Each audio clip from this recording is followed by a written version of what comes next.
guys, welcome back to Kpop Talks. I'm your host Aladdin. Today we're doing our second weekly Kpop recap of the month of August 2023. I was supposed to record this video the last couple of days, but at night my connection was fucked up. It kept coming and going, then there was storms, so the connection was very unstable, and my computer was pretty much, I didn't want to risk my computer getting dying because the lights kept coming and going, so I just didn't have time to record it. We don't have a lot of songs to talk about. I would say probably, if I just have to look, probably like 7 or 8 songs. I mean, let me check. It's 10 songs really, so it's not much, but I have some things to say about this.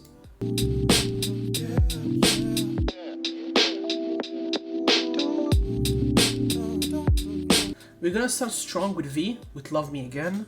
V is the last member of BTS who has had his own single comeback this year, and this is the best song that came out from the singer's part of BTS in terms of music, because finally Hype or Big Hit or whoever produced their songs decided to not put just random vocal effects on their voices, allow V to actually sing and showcase the beauty of his voice, this raspy, kind of grittier vocal performance that he normally gives. It's more of an R&B, laid-back songs, which I think really fits well V artistically and vocally. So this was a really good decision by Hybe, by V, by everybody.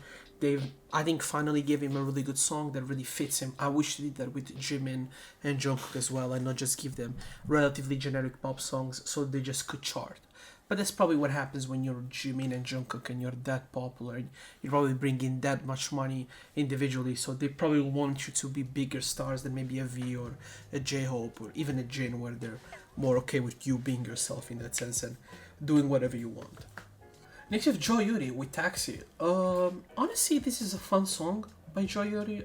It's right down the alley of the stuff she has released till now. It's very Avril Lavigne inspired. There's a lot of similarities, I would say, vocally and artistically to Yena in terms of the way they approach the songs and stylistically. But this one is really cool as well. It's obviously the whole concept of taking a taxi, and it's still connected to the idea of a love song. Again, takes certain ideas from Avril Lavigne's famous, was it a Boyfriend, I think? No, it wasn't Boyfriend, it was What the Hell, I think, right? So it takes certain concepts from that and does it she does it in her own way. Obviously though, the song was enjoyable. Not the best Jo Yuri song, but honestly it's pretty good. Then we have another V song with Rainy Days. This is again another R&B song. I love the piano, the way we're using this song, the way it's used as the base of the beat. I think it really fits this song very well. I don't know where the hell he shot this music video. I was thinking about it. I mean, it looks like somewhere very particular, but the song has the right vibes. The music video really fits all the vibes. Again, they nailed it completely, I think, the aesthetics of this comeback. I mean, I'm really proud of V, and I'm happy they gave him a song when he can really showcase his ability as an artist. So overall, I would say this is very enjoyable for me. Next we have Lila Marts featuring Ash Island with On the Street. Now this is a very different vibe for Lila Marts, not necessarily for Ash. It's pretty much a pop song with some hip-hop elements in there. They both sing very well. I'm surprised by Lila Marts' performance. Ash Island has been singing regularly the last couple of years for the most part in his project. He was already doing that before, but way more now than in the past. And in the case of Lila Marts, it's cool to hear him actually singing and do it well. They fit very well with each other. They have good chemistry on a production, and the song is very enjoyable to listen to. A little bit more upbeat than what you expect from, even to some extent, Ash Island, who's more known for sadder songs. Next we have Tan with Arbit. Finally, a Tan song that I've really enjoyed. I love this song. I think it really fits them well. Finally, a good production for them. Even though it's simple, it's very EXO-like. The rapping sections work really well. The chorus is enjoyable. The drop is done correctly. And this is a song that really fits Tan. Finally, after a lot of songs that were not, in my opinion, being able to come back with a song like this makes me really happy to say myself that I believe in this group from the start. Now, I've criticized them a lot, don't get me wrong.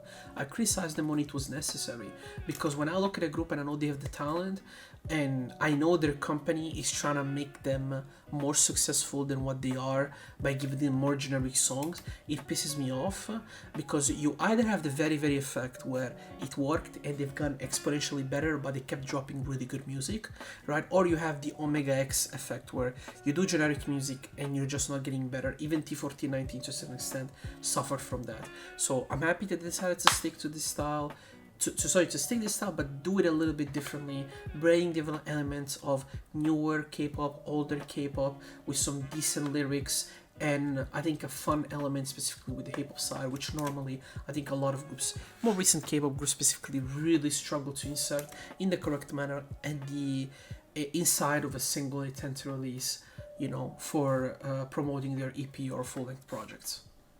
Next we have NCT Jaehyun with Horizon.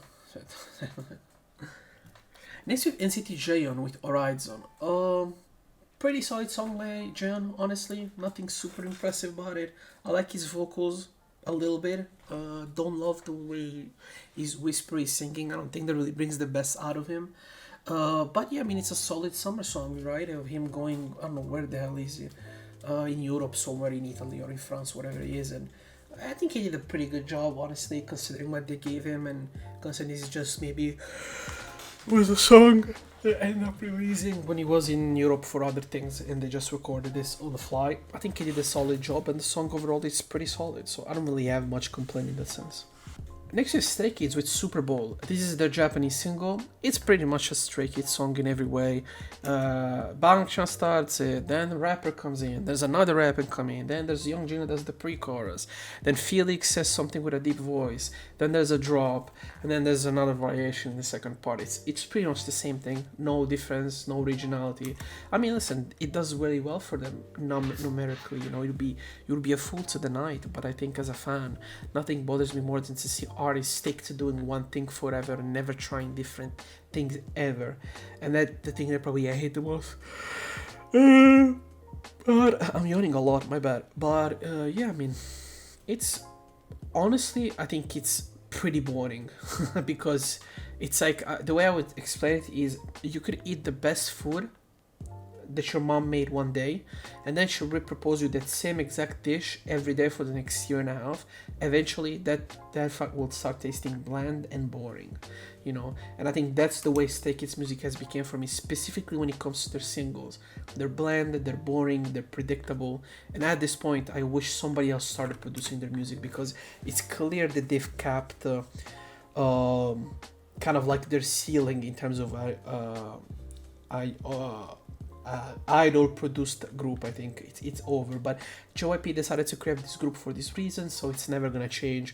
And it's kind of saddens me because I can see them working with some other producers, maybe the one that ITZY works with, even Old GOT7, and I think they could get us some really interesting things, but that's not the concept of the group, unfortunately. So we'll have to keep getting these pretty bland singles by Stray Kids.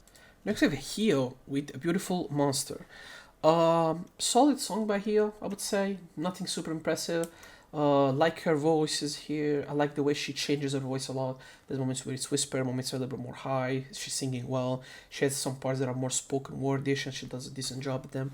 The production is okay. I don't like the drop that it's a violin. I think it's completely out of place. They try to give the production more interesting flavor, but by doing so they make it very weird. That I think kind of takes you out a little bit, but the rest of the song is fine. Don't have much complaints about it. It's a decent song overall. Next we have Hein with Europa. Pretty cool alternative rock / type of J-rock type of song by Hein. Really good vocals, enjoy the production, enjoy the classic instrumentals plus the piano. It's added very, very well, and there's I think a couple of strings as well. I don't know if it's a violin or whatever, but it's done well in the song. overall, I think it's pretty enjoyable. I mean, definitely the best part of the song, 100%, are her it's her voice. Her voice is fantastic. It has that kind of like gritty, kind of like that emotional aspect to a group that want to be kind of J-rockish. You kind of need that lead singer that is not necessarily a perfect singer, but has that personality in their voice. Their voice has color, has, you know, has a presence, has charisma, and I think she really has that, in my opinion. And next we have again Hein with Grand Blue. Another really good performance by Hein. A little bit more of a laid back production here, simpler in a way, and it works. Again, nothing super interesting, but it's done well. It's very well executed vocally. Next we have Eric Nam with Don't Leave Yet. It's a decent song by Eric. I think for a single it makes sense. Now my only issue with it is production wise, it does sound very dated. It sounds like a song you would listen to in a radio like in 2013, 2014 in Europe, in America. So in that sense, I'm not really happy with that production. Obviously, his voice is very good. The drop is fine, I think. I just think that, I don't know, it feels completely opposite than House on a Hill. So I'm curious to see how it's gonna be in the actual album, you know? Because if I listen to this song and then I go into his album, am I really getting a project that has a sense, or I'm just getting collections of songs? That can really make you think that way. In terms of the music video, I don't know why they have Eric Nam acting. I don't want to be mean or anything, but he's trying to be too serious in certain parts. I think I would have preferred it if he kept it a little more fun, even a little bit more exaggerated, instead he tried to be too serious, and I don't think it really fit the vibe. There's a section where they start dancing, and his reaction is so, like, empty that it just doesn't work, in my opinion. But apart from that, the song is fine. It's not my favorite Eric Nam song. It's not my favorite single. I felt like the single for his latest album, which one came out like a year ago, 2 years ago, was way better. Was more interesting. I think in a certain way it was even more personable. This is more generic, but in a way it makes sense because Eric is a pretty successful artist. So you always want your single to be a little bit more safe, I would say, than maybe other songs on albums, specifically if you're a pop artist. Or maybe if you're hip-hop or rock or metal, you can play around that more. Fans are kind of used to that, I would say. So I think it's okay overall.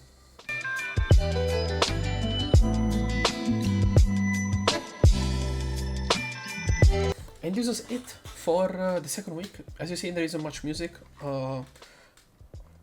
Next week though, which is this week, it's gonna be fucking fantastic though, because we have Stacy already, Weinstein, we have DKB.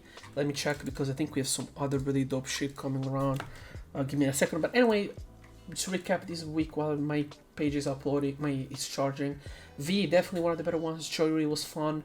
Lamar Stan, I would say even Hein were my favorites. I mean, there wasn't really a bad song this week, which is good. I think that's good considering the amount of songs. I would have been pretty fucking sad if like 3 songs weren't good or something like that. So let me check. Let me go down a little bit on the list. Because we have DKB. We have Raw from Rockin' Doll with another single. We have Stacy. We have Yuju. That's pretty cool. We have Leo. I'm really happy for that. Loco coming back after I think 3 years. Lovolution, which is the new fucking, what do you call that shit? With Girls Capitalism. I saw it. I still haven't listened to it yet. I'm curious to see the lyrics, honestly, of this one. Lucy Son from CLC. She's making a song with Sungyun. Aespa. We have a digital single. We have a repackaged of Juke in the box. I don't know why. Gio with her mini's album debut. Everglow, finally after a year. Primrose.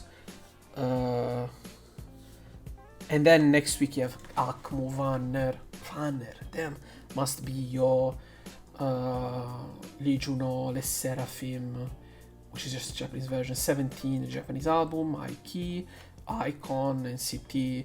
So the rest of August looks pretty fucking good. In terms of albums, we didn't really have anything special. We had a couple of mini albums, but nothing crazy. I still have to listen to them. Having said that, this was it for the month. For the week. Nothing super impressive, but the few songs I enjoyed were there, and there wasn't really anything bad. So I think we consider it a successful week. And honestly, for the month of August, it's been pretty solid overall. Definitely better than July as of now, I would say.